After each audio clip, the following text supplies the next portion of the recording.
recognize opportunities that may follow on depending on your opponent's reaction. Not everyone is going to react in the same way, and depending on the level of athleticism or their background in grappling, they may choose to try and scramble out of certain positions. What that means is when we start our double under pass, right, as we go to stack, that opponent may choose to backward roll into turtle. So as the guard passer, as the person on top, we want to definitely make sure that we are aware of these things and have follow-on attacks to continue that guard pass. Because if we only ever have one attack, the moment somebody defends or counters, our attack is over and we have to start all over again. So we want to make sure we have option A, option B, possibly option C, so that way we can maintain that pressure and attack on that opponent. So how this could be applied is we're in close guard, using Gordo's opening in our double under pass. So I'm establishing my Gordo's opening, big step, right? Everything's going to plan here. I open the guard, I'm coming for my double unders, but now my opponent knows what's happening. As I drive in, they might back roll. So from here, I have two options, right? I can either directly get to my toes and just spin and take the back. I haven't passed yet, but at least I'm behind him and I'm one step closer to the back.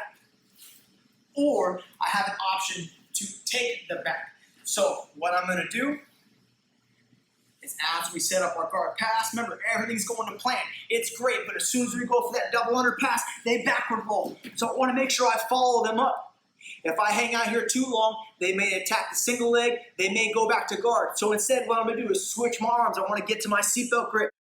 Now what I need to do is make sure I slide my outside knee in. So I'm going to slide my knee in nice and tight. Now my foot is posted. I'm going to drive my back to the mat.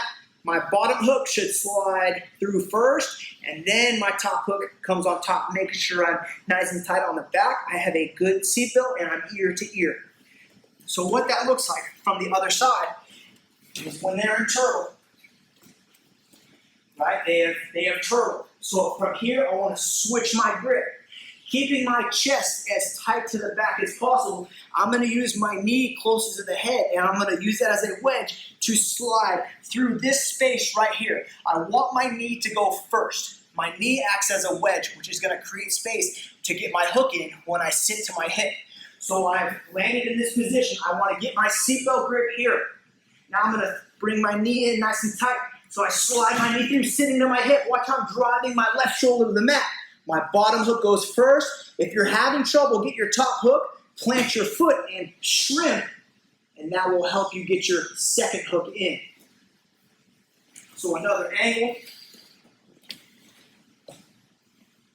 We're doing our Gordo opening, stepping, pivoting, going for our pass. They back roll. So I want to make sure I switch my grips to seatbelt. I'm going to slide my knee in, sitting to my hip. Get my bottom hook first. That's most important, is your bottom hook. If I need help with my second, you can plant your foot, shrimp out, and now I'm on the back. I have my seatbelt and both my hooks in.